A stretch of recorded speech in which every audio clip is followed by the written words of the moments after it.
رسول اللہ صلی اللہ علیہ وآلہ وسلم نے فرمایا اذا صلت المرأة خمسها وصامت شهرها وأطاعت زوجها وحفظته في نفسها وماله قيل لها دخل الجنة من أي باب شئت.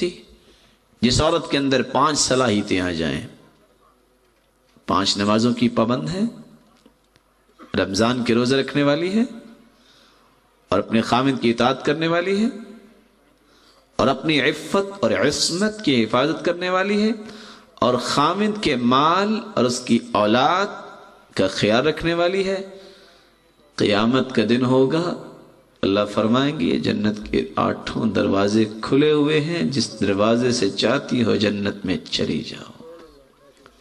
یہ پہلو اطاعت. ویسے تعجب کی بات ہے کہ اس پہلو پہ میں 2 باتیں کہنا چاہوں گا. اس پہلو کو قبول نہیں کیا جاتا. اگر کسی محکمے میں عورت ذمہ دار ہے، اس کی بھی خواہش ہوتی ہے کہ میں جو کہوں میری بات کو مانا جائے. جب تک یس باس نہیں ہے محکمہ اس کو قبول نہیں کرتا. نہیں، آپ کو اس آرڈر کی اوبے کرنا پڑے گی، وگرنہ آپ کو ٹرمینیشن لیٹر مل جائے گا. آپ کی بھی خواہشات ہیں اور مرد کی بھی خواہشات ہیں، لیکن رسول اللہ صلی اللہ علیہ وسلم نے ایک ایسی خواہش کا اظہار فرمایا جو خواہش ہی نہیں بلکہ جنت کی ضمانت ہے اور جنت کا ٹکٹ ہے. اطاعت، فرما برداری. اور کس بات میں؟ خیر میں، نیکی میں، بھلائی میں. برائی میں کوئی اطاعت نہیں ہے. لا طاعت لمخلوق فی معصیت الخالق. اگر خامند کسی برائی کا حکم دیتا ہے اس کی اطاعت ہے ہی نہیں. اللہ کی معصیت میں کسی کی اطاعت جائز ہی نہیں ہے. رسول اللہ صلی اللہ علیہ وآلہ وسلم نے تو یہاں تک فرما دیا ایما امرأة ماتت وزوجها عنها راض دخلت الجنہ. جو عورت دنیا سے چلی جائے، خامد اس پہ راضی ہے، وہ دنیا سے جائے گی تو دنیا کو چھوڑ کے، لیکن جائے گا اس کا روح سیدھا جنت میں ہی. اس لیے سلف صالحین ان کو اس بات کی پرواہ نہیں ہوتی تھی کہ کون کیا کہتا ہے. وہ کہتے تھے ہمارا صرف ایک نقطہ ہے، خامد کیسے راضی ہو سکتا ہے، تاکہ جنت کو پختہ کرنا چاہتے ہیں.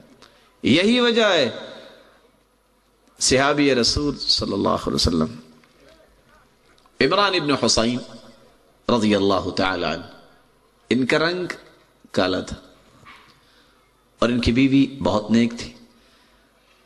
ایک دن بیٹھے بیٹھے کہتے ہیں ہم انشاءاللہ دونوں ہی جنت میں جائیں گے. دونوں جنت میں جائیں گے.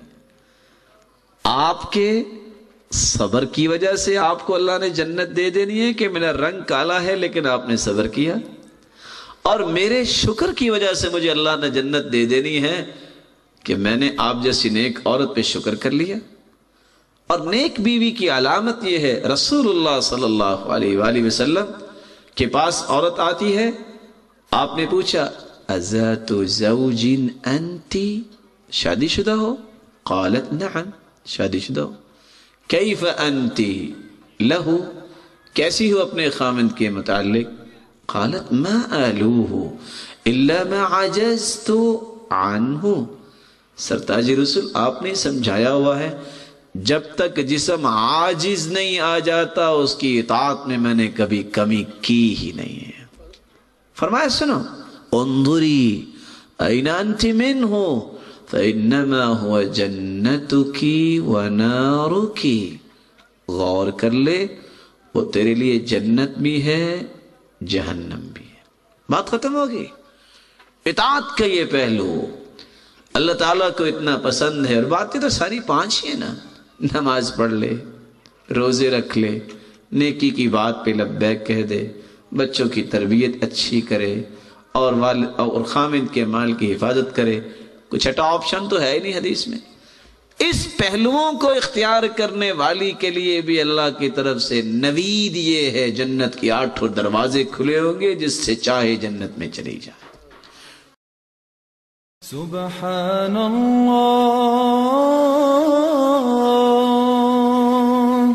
والحمد للہ ولا إله إلا الله والله أكبر سبحان الله والحمد لله ولا